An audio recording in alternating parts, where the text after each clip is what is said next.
নমস্কার। আজকে আমি আপনাদের সামনে নিয়ে হাজির হয়েছি খুবই সাধারণ ঘরোয়া একটি রেসিপি নিয়ে।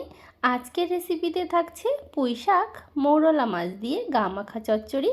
তো চলুন বন্ধুরা, কিভাবে আমি এই রান্নাটি করছি দেখতে থাকুন। তো প্রথমে কড়াইতে আমি সরষের তেল দিচ্ছি পরিমাণ মতো, তবে খুব বেশি সরষের তেল নয়, এখন মাছটা ভাজা করব সেই বুঝে দিয়েছি। এখানে মৌরলা মাছ ভালো করে কেটে ধুয়ে পরিষ্কার করে নিয়েছি, তারপরে নুন হলুদ দিয়ে মাছগুলো মেখে নিয়েছি। এবার মাছগুলো দিয়ে দিলাম তেলের মধ্যে। এই মাছগুলো উল্টে পাল্টে আমি একটু লাল লাল করে ভেজে নেব। আর এই মৌরলা মাছ দিয়ে বা যে কোনো ছোটো মাছ দিয়ে পুঁই শাক এরকম করে যদি গা মাখা চচ্চড়ি করেন, খেতে কিন্তু ভীষণ ভালো লাগে। অনেকে তো অনেক রকমভাবেই করেন, তবে আমি এইভাবে করে থাকি। তো আপনারা দেখতে থাকুন ভিডিওটা। তো আপনাদের সঙ্গে কথা বলতে বলতে মৌরলা মাছগুলো ভাজা হয়ে গেছে, তুলে নিলাম। ওই মাছ ভাজা তেলের মধ্যে আমি পুঁই শাক আর আলু কেটে রেখেছিলাম দিয়ে দিলাম। আমি কিন্তু এখন ফোড়ন দিলাম না, আমি আজকের এই রেসিপিটি 2 ফোড়নে রান্না করব। তো সেই জন্য প্রথমে পুঁই শাক আলু একটু ভেজে নেব হালকা করে। চেরা কয়েকটা কাঁচা লঙ্কা দিচ্ছি, রান্নাটা কাঁচা লঙ্কা ঝালেই হবে, আর কোনো কিন্তু গুঁড়ো মশলা পড়বে না। একদম ঘরোয়া একটি রান্না, রোজকার দিনে হয়ে থাকে প্রত্যেকটি বাঙালি ঘরে। স্বাদ মতো নুন আর পরিমাণ মতো হলুদ গুঁড়ো দিয়ে দিলাম, দিয়ে ভালো করে একটু ভেজে নেব।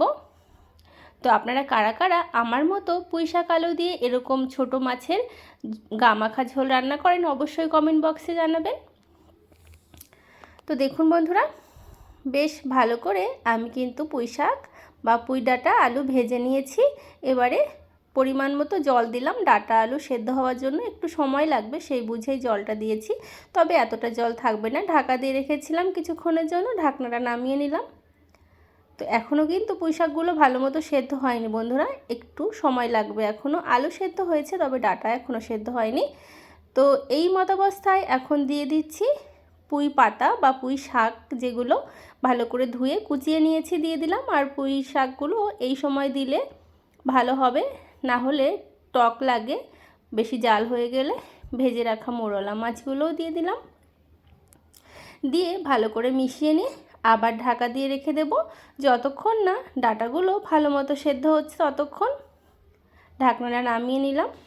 তো বন্ধুরা, আপনাদের যদি এই রেসিপিটি ভালো লাগে তাহলে অবশ্যই লাইক শেয়ার কমেন্ট সাবস্ক্রাইব করে পাশের বেল আইকনটা প্রেস করতে একদম ভুলবেন না। এবারে আমি সোমবারা দেব, তার জন্য নামিয়ে নিলাম।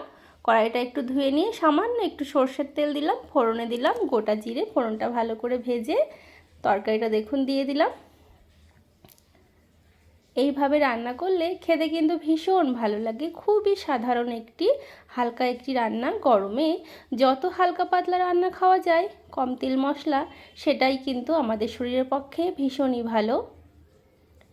তো আমার বাড়িতে ছোট মাছ আসলে আমি এরকম বিভিন্ন রকমের সবজিতে এরকম একটু মাখা মাখা চচ্চড়ি করে থাকি। আমার চ্যানেলে কিন্তু অলরেডি মৌরলা মাছ দিয়ে অনেক রকমের রেসিপি আছে, আপনারা যারা নতুন তারা কিন্তু দেখেই নিতে পারেন। কয়েকটা আলু ভেঙে নিচ্ছি, তাহলে ঝোলটা একটু মাখো মাখো হবে আর খেতেও ভালো লাগবে। তবে যে ঝোলটা দেখছেন বন্ধুরা, এই ঝোলটাও কিন্তু আমি একটু টানিয়ে নেব। তো দেখুন ঝোল কিন্তু অনেক কমে এসেছে, আর ডাঁটাও কিন্তু ভালো মতো সেদ্ধও হয়ে গেছে। আশা করি আপনারা দেখেই বুঝতে পারছেন। আর রান্নাটাও হয়ে গেছে, একটা পাত্রে নামিয়ে নিয়েছি। গরম গরম ভাতের সাথে প্রথম পাতে যদি এইরকম একটি পুঁই শাক মৌরলা মাছের গা মাখা চচ্চড়ি থাকে, তাহলে তো আর কিছুই লাগবে না। তো আপনাদের অসংখ্য ধন্যবাদ ভিডিওটি দেখার জন্য। দেখা হবে অন্য ভিডিওতে।